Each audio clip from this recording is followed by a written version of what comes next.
when the Permanent Secretary appeared before the Public Accounts Committee in October, he said that he confirmed it was the goal of the Home Office to move away again from use of barracks and hotels as contingency accommodation and back to the model of community dispersal. Is that the plan, Home Secretary, to get away from this as soon as possible? We do want to move out of hotel accommodation, yes. And military barracks? This is contingency accommodation.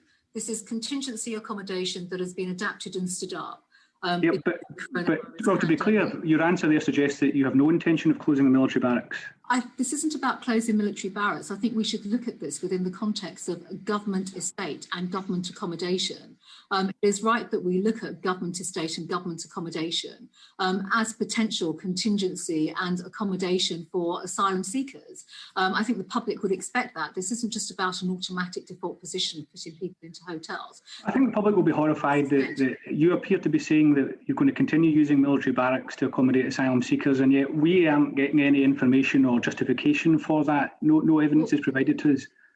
I mean, the evidence we've seen is horrific. I can't believe that this is not part of the plan, is to close military barracks accommodation. Well, the accommodation, as the Permanent Secretary has said already this morning, this is military accommodation that has housed our servicemen and women, and it's housed servicemen and women recently. If you would put the military personnel there now, then it's you that's insulting our servicemen, not folks who criticise it. It's not at all. If I may finish and answer the question, we will continue to look at government estate. And it's right, government has a wide footprint in terms of estate, and it's not just about barracks. Matthew's already said there are other facilities that we will look at, and we will also adapt them. So Pierre Penally have been adapted in line of and in light of Public Health England guidance.